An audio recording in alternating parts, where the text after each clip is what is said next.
BRS Congress లోపాయికారి ఒప్పందం చేసుకున్నాయని ఆరోపించారు BJP నేతలు. సీఎం రేవంత్ ప్రాతినిధ్యం వహిస్తున్న నియోజకవర్గంలో అభివృద్ధి శూన్యమని ఆరోపించారు. ఆదివాసీ మహిళను రాష్ట్రపతిని చేసిన ఘనత బీజేపీకే దక్కుతుందని అన్నారు కమలం నాయకులు.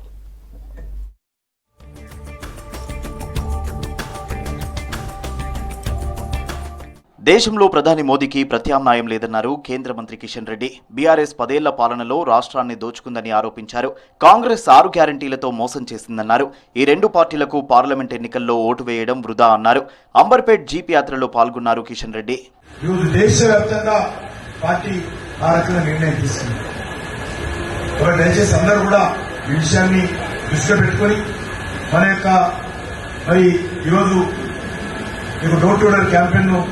ముందుకు తీసుకెళ్లాల్సినటువంటి అవసరం ఉంది.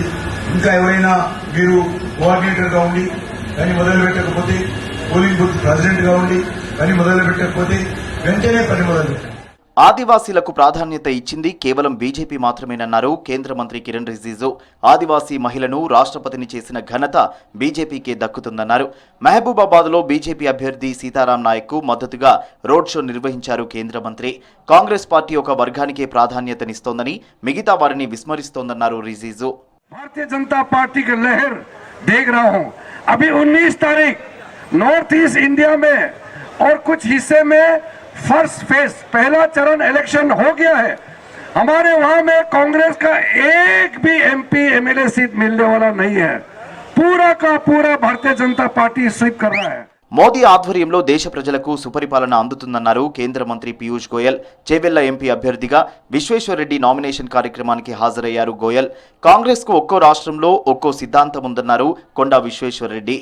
బీజేపీ మాత్రం ఒకే సిద్ధాంతంతో ముందుకెళ్తోందన్నారు. और मेरा पूरा विश्वास है तेलंगाना के जागरूक वोटर, तेलंगाना के समझदार वोटर इस चुनाव में क्लीन स्वीप बीजेपी के उम्मीदवारों को जिताकर मोदी जी की झोली में अपना आशीर्वाद भेजेंगे. సమాజంలో మార్పు తెచ్చిండు గొప్ప వ్యక్తి, అందుకే యుగ పురుషుడు. గమనించుండు పేద కుటుంబం నుంచి పెరిగి ఒక ప్రధానమంత్రి అయిందని చెప్పుకునే ఎన్నో, కానీ ఇది ఇచ్చినా ఇది మాకు ఓట్లేమని ఎప్పుడు అడగలేదు. కొడంగల్ ఎమ్మెల్యేగా 2 సార్లు గెలిచిన రేవంత్ రెడ్డి నియోజకవర్గానికి ఎలాంటి అభివృద్ధి చేయలేదన్నారు. బీజేపీ ఎంపీ అభ్యర్థి డీకే అరుణ పేదలకు సంక్షేమ పథకాలు అందాలంటే బీజేపీని గెలిపించాలన్నారు. నారాయణపేట జిల్లాలో ప్రచారం చేశారు డీకే అరుణ. బీఆర్ఎస్ పాలనలో సబ్సిడీ కింద గొల్లకురుమలకు గొర్రెలు అందిస్తామని మోసం చేశారని ఆరోపించారు డీకే అరుణ. అక్కడ ఆయన ఇస్తున్నాడు, ఇక్కడ ఇచ్చేటోడు లేడు. ఎవరినో వేరే గెలుస్తున్నారు, ఓట్లు మనకు చేసేటోడు లేడు, చెప్పేటోడు లేడు. అది ఎట్లా చేసుకోవాలని చెప్పేటోడు లేడు, అది ఎట్లా తెచ్చుకోవాలో చెప్పేటోడు లేడు.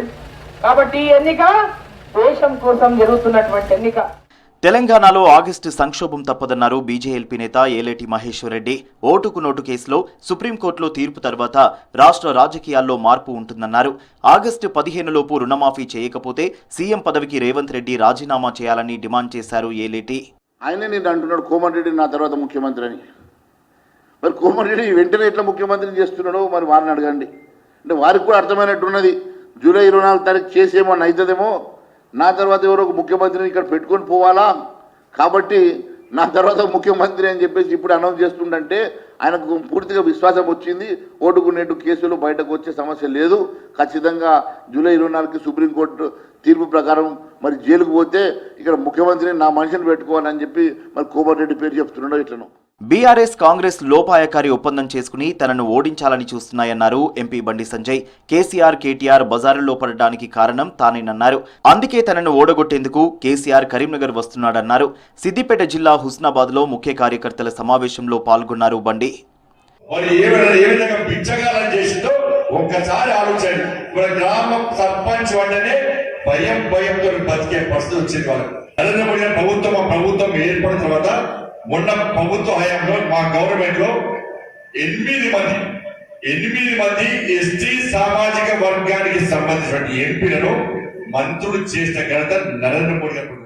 సిటిజన్షిప్ అమెండ్మెంట్ యాక్ట్ను కాంగ్రెస్ ఎలక్షన్స్ కోసం వాడుకుంటోందన్నారు ఎంపీ లక్ష్మణ్. కాంగ్రెస్ ఓటమి భయంతోనే బీజేపీపై బురద చల్లే ప్రయత్నం చేస్తోందని మండిపడ్డారు. గాంధీ కుటుంబం చేతిలో కాంగ్రెస్ బందీ అయిందని విమర్శించారు లక్ష్మణ్. సీఏను రద్దు చేస్తామని చెప్పడం చూస్తూ ఉంటే పూర్తిగా అవగాహన రాహిత్యము లేదా చరిత్రను వక్రీకరించడము, భారతీయ జనతా పార్టీ మోదీకి పెరుగుతున్న ఆదరణను ప్రజలను తప్పుతో పట్టించడానికి, లేదా ఈ యొక్క సిఏ అనేది ఒక వర్గం వారికి వ్యతిరేకమైనటువంటిది అభూతమైనటువంటి కల్పన కల్పించి ఓట్లు దండుకునే కార్యక్రమం తప్పితే ఇతరత్ర కాదు. బీజేపీ ఎమ్మెల్యే రాజాసింగ్ పై మరో కేసు నమోదైంది. శ్రీరామనవమి శోభాయాత్ర సందర్భంగా ఎన్నికల నియమావళి ఉల్లంఘించారంటూ కేసు పెట్టారు పోలీసులు. సుల్తాన్ బజార్ పిఎస్లో ఎస్ఐగా విధులు నిర్వహిస్తున్న మధుసూదన్ ఫిర్యాదుతో అదే పిఎస్లో పలు సెక్షన్ల కింద కేసు పెట్టారు.